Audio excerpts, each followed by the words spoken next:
What do we expect the next 100 days? We got a bit of a honeymoon period with Kamala, and then we've got an election. What do you think is going to happen? What do you think Trump has to keep his eye on? Also, are you worried about January 6, 2025, when the Democrats could pull something where he's actually not allowed to become the next president? Because there's some lawfare that could be pulled there, perhaps. I'm worried about all that. First of all, I'm still worried about cheating. Right. Because the Democrat Party hasn't gotten any better. It's probably gotten worse. It's even less without a leader now. I mean, it's like a directorate that runs it. It's sort of run like the French Revolution, you know, the Jacobins. It's like three people are behind a curtain and they're running the Democratic Party. They were telling Biden what to do. And she doesn't make decisions. It's more obvious now, right? Yeah, I mean, she wouldn't know how to go across the street. I mean, so they're telling her what to do. You know, Russia is a big country and Ukraine is a small country. And I mean, so I'm worried about the cheating. I think we have it under control. I think it's going to be harder to do without COVID because you can't amass those tremendous numbers of. Until the little switch with Kamala, he had a lead that was really comfortable. Yeah. He still has a lead that I'd be comfortable with if it weren't for the cheating, but it's too close for comfort. So he's got to build it out. I think we have to live through 2 or 3 weeks of her getting very favorable press, probably a very favorable convention, no matter what happens. Even if they blow it up, they'll blame it on us or something. But I think first of all, I'm counting on her helping us. I think as people find out more about her, the other side of her, it'll be a disaster. I mean, she was a disaster as a DA and attorney general. She was a disaster as a senator. She was the most somehow in one of the newspapers, one of the London newspapers today, it was one of the London newspapers, maybe the Times described her as a middle-of-the-road Democrat. It's ridiculous. She had the most liberal voting record in the Senate, which is pretty hard to go to the left of Bernie Sanders. I mean, she was truly a lefty, whereas Biden pretended to be, or maybe he was a nothing. Biden was a nothing. That would be the better way to say it. But she was truly a lefty. I mean, she was in favor of mutilating kids and not telling their parents and all this gender craziness. And before we even thought about it, she was in favor of it. She helped create modern San Francisco. My God, I mean, America will be like San Francisco. It's extraordinary between her and Newsom. And I mean, I think San Francisco is a disaster. And I think as people associate her with San Francisco and California, that's going to hurt. So that's why I never really feared Newsom. I thought Newsom would be a worse candidate than her because he's much more associated with California. And the rest of the country sees California as, gee, that's what we don't want to be. She's not quite as associated with us, so we're going to have to do that. We're going to have to show that she's part of that. But she's a woman. She's going to be popular with women voters who we know maybe are happy to vote against Trump, and that's a demo you're going to have to be concerned with. That's a demo where he was beginning to soften that. He was beginning to soften the black vote. That's going to be hard to do now. I don't think it's going to be hard to keep the Hispanic vote and to grow it. And I think people can be very surprised what happens with the Jewish vote this time. And I know the Jewish vote. I think I got 70% of the Jewish vote. Okay. In a city that's very democratic. The Jewish vote is much more reasonable in terms of, I read a great book when I ran for mayor, I've forgotten who wrote it, about how the Jewish vote has always been the reason we got reform mayors in New York. Because they were the most intelligent vote, and they looked for the honest guy.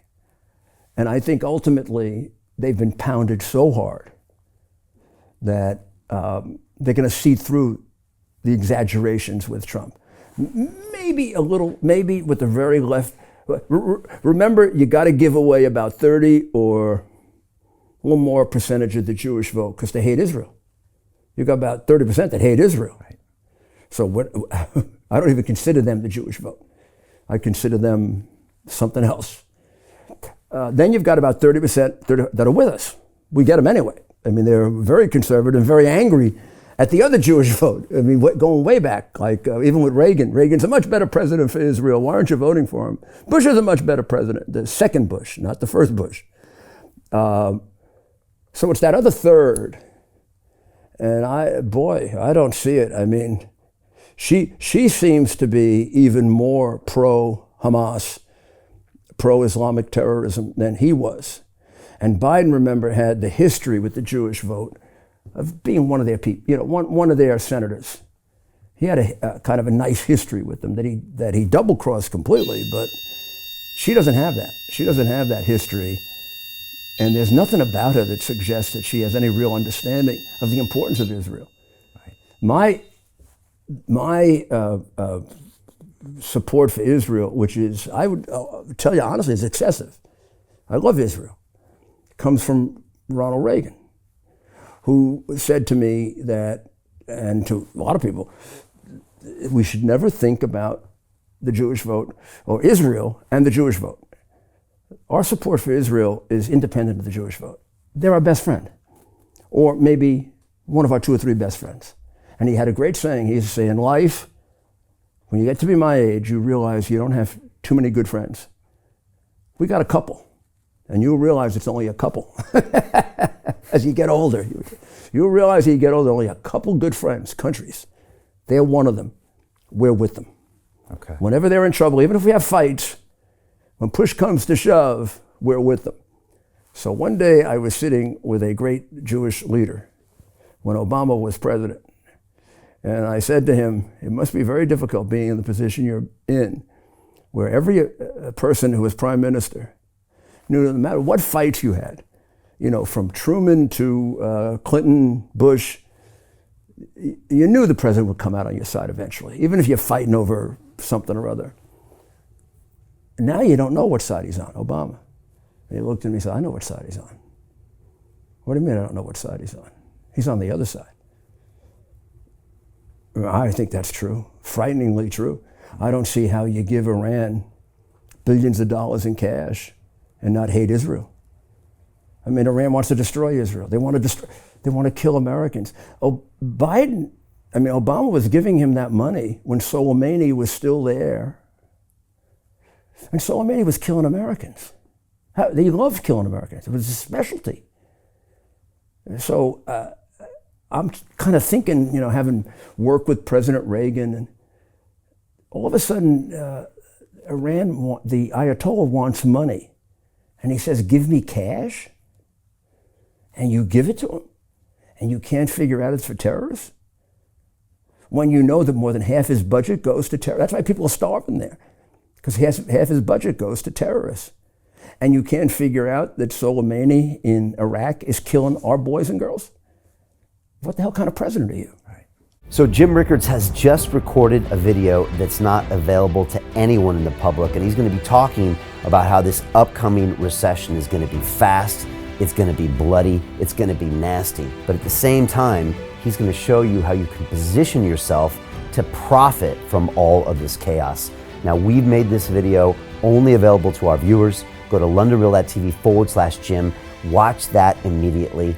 I can't say enough good things about Jim Rickards. He understands the global economic system better than any guest I've ever had on London Real. His predictions are almost uncannily true, and you can learn how to profit from his vision, from his expertise, and his understanding of economics. So go to londonreal.tv/Jim or click the link below. It's an excellent, excellent look on what's going to happen in the future and how you can position yourself to profit from that. Jim is one of the best in the business, one of my favorite guests on London Real, and he's very, very good at predicting the future and showing us all to profit from it. So click the link, and I hope you enjoy. Hey, it's Brian Rose, founder of the DeFi Academy. I've told you my 4-week crypto bootcamp is amazing, but don't take my word for it. This is what my students are saying. The DeFi Academy was an amazing experience for me. It took me totally out of my comfort zone. In this course, I was challenged, I was held accountable, and pushed to do things that honestly weren't always easy. It's been phenomenal, and I can't believe we're already up on our 4 weeks. It has flown by. Going through this DeFi accelerator by far was one of the best courses I've taken. You do this course, you really get into the nitty-gritty of the activities that will make you comfortable with decentralized finance. Thank you so much to Brian and everyone at London Real and the DeFi Academy for even putting together an amazing course like this. Anybody else that wants to do it, please sign up. It is well worth the money.